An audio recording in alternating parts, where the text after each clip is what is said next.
Hello friends, कैसे हैं आप सब।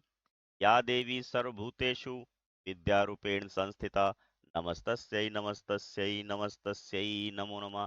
दोस्तों, आपका हमारे चैनल पर स्वागत है। Class 10th science chemical reactions and equations, question number 9th, ऊष्माक्षेपी एवं ऊष्माशोषी अभिक्रिया का क्या अर्थ है, उदाहरण दीजिए। ऊष्माक्षेपी अभिक्रियाएं क्या होती हैं? ऐसी अभिक्रियाएं जिनमें जिनके संपन्न होने पर ऊष्मा निकलती हो। जैसे मान लीजिए कार्बन है, C+O2 gives us CO2, यानी कि कोई भी चीज अगर जलेगी तो कार्बन डाइऑक्साइड उत्पन्न होगी और साथ में ऊष्मा भी निकलेगी। तो ऐसी अभिक्रियाओं को क्या बोलते हैं हम? ऊष्माक्षेपी अभिक्रियाएं। ऐसी अभिक्रियाएं जिनके संपन्न होने पर ऊष्मा निकलती हो, ऊष्मा मिलती हो, उन्हें ऊष्माक्षेपी अभिक्रियाएं कहते हैं।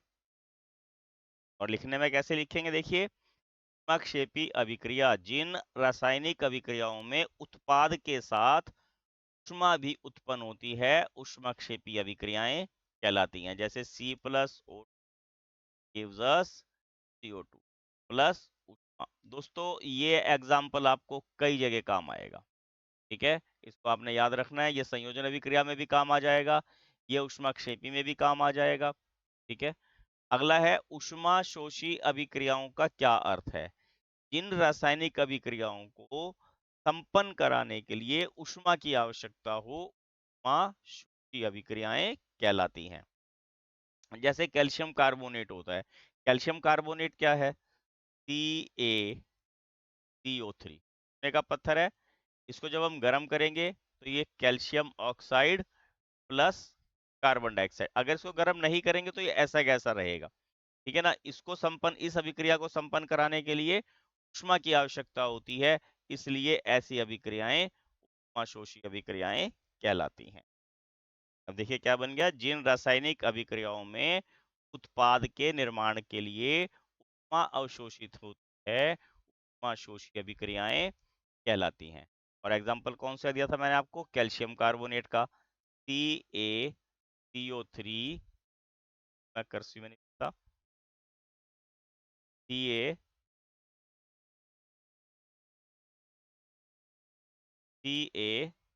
CaCO3 और गर्म करने पर CaO plus CO2 carbon dioxide बन जाती है।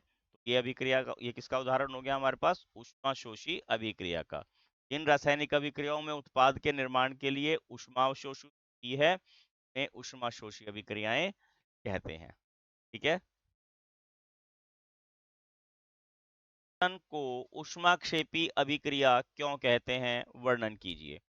दोस्तों, श्वसन जो है ऊष्माक्षेपी अभिक्रिया है क्योंकि श्वसन के दौरान ऊष्मा निकलती है, ऊर्जा निकलती है। जैसे हम भोजन करते हैं, भोजन से हमें कार्बोहाइड्रेट्स मिलते हैं। कार्बोहाइड्रेट्स टाइलिन नामक एंजाइम के द्वारा ग्लूकोज में कन्वर्ट होते हैं और जो हम श्वसन करते हैं उसके द्वारा प्राप्त ऑक्सीजन उस ग्लूकोज को कार्बन डाइऑक्साइड, जल तथा ऊर्जा में परिवर्तित कर देती। और इससे क्या हुआ कि हमारे शरीर में ऊर्जा मिली श्वसन के द्वारा। अगर ऑक्सीजन नहीं होगी तो ग्लूकोज का ऑक्सीकरण नहीं होगा, और ग्लूकोज का ऑक्सीकरण नहीं होगा तो हमारे शरीर को ऊर्जा नहीं मिलेगी। जीवित रहने के लिए हमें ऊर्जा की आवश्यकता होती है। यह ऊर्जा हमें भोजन से प्राप्त होती है।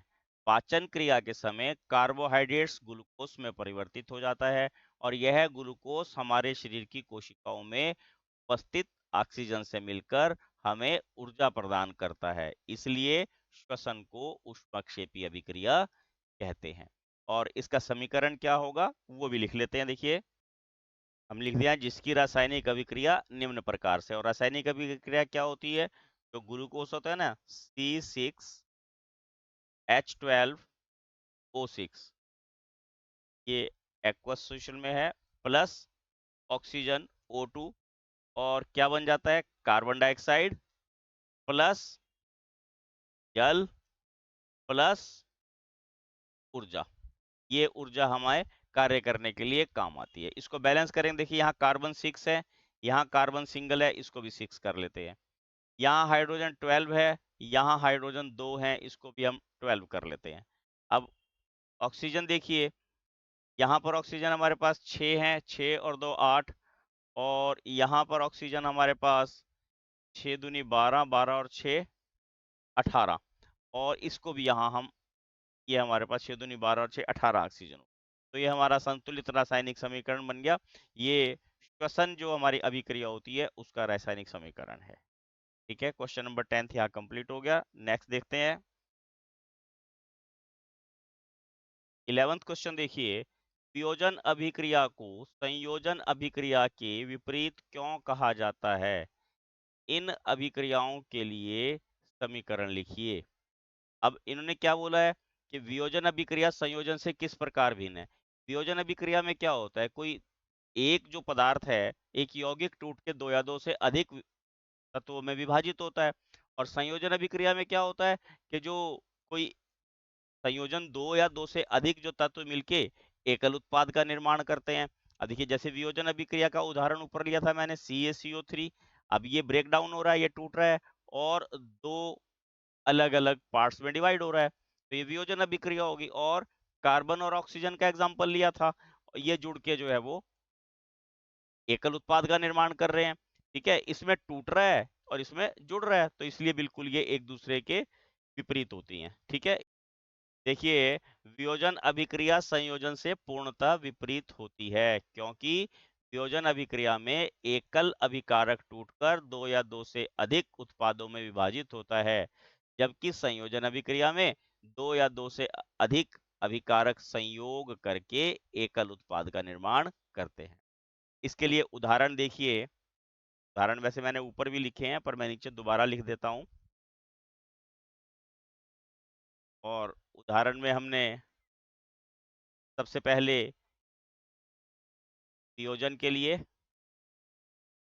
वियोजन अभिक्रिया, आपने बुक में जब अलग अलग उदाहरण याद नहीं रखने, जब हमने कोई एक उदाहरण सीखा उसको याद रखिए। अब वियोजन में क्या है, कैल्शियम कार्बोनेट, और ये गर्म करके क्या बन गया, कैल्शियम ऑक्साइड प्लस CO2। ठीक है, तो ये एकल उत्पाद था और ये ब्रेक डाउन होके टूटकर जो है दो अलग अलग पदार्थों में विभाजित हो गया, तो वियोजन अभिक्रिया हो। और संयोजन में क्या है, संयोजन अभिक्रिया, संयोजन अभिक्रिया में इससे बिल्कुल विपरीत होता है। जैसे carbon C+O2 gives us CO2, दो या दो से अधिक उत्पाद अभिकारक मिलके एकल उत्पाद का निर्माण करते हैं, तो इसलिए जो है वियोजन अभिक्रिया संयोजन से पूर्णतः विपरीत होती है। अब देखिए, उन वियोजन अभिक्रियाओं के एक एक समीकरण लिखिए जिनमें ऊष्मा, प्रकाश एवं विद्युत के रूप में ऊर्जा प्रदान की जाती है। आपने क्या याद रखना दोस्तों, कि जो अपघटन अभिक्रियाएं होती हैं, यानी कि अपघटन या वियोजन तो कुछ भी कह सकते हैं आप, ये 3 प्रकार की होती। कौन सी? ये अपघटन अभिक्रियाएं, ठीक है, प्रकाशीय अपघटन अभिक्रियाएं, और तीसरी होती हैं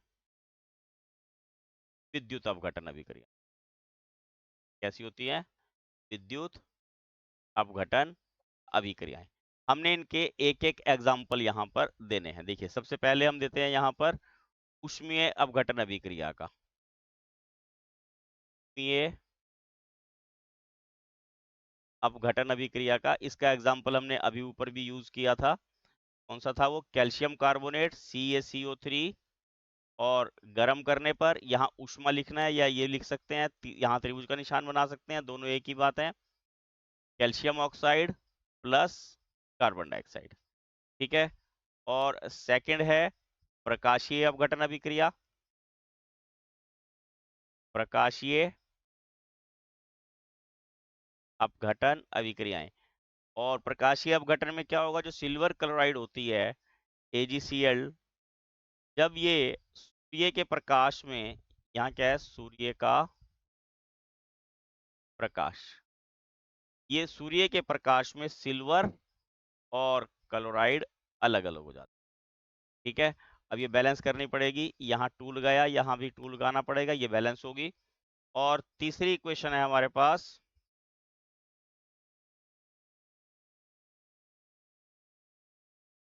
ये तीसरी हमारे पास आई यहाँ पर विद्युत अपघटन अभिक्रिया। विद्युत अपघटन अभिक्रियाएं। अब विद्युत अपघटन अभिक्रियाएं कौन सी होती हैं?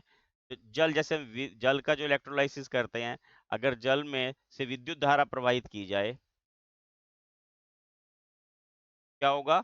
वो हाइड्रोजन और ऑक्सीजन में परिवर्तित हो, तो बैलेंस करना पड़ेगा, क्योंकि ऑक्सीजन यहाँ 2 है, यहाँ सिंगल है, इसको भी डबल कर दिया, इसको डबल करने से हाइड्रोजन डबल होगी, तो यहाँ भी डबल कर देंगे। तो इस प्रकार हमारे पास 3 ये जो हैं हमारे पास ऊष्मीय अपघटन, प्रकाशीय अपघटन और विद्युत अपघटन अभिक्रियाओं के उदाहरण आ जाएंगे। ये 12वां क्वेश्चन यहाँ कंप्लीट हो जाता है।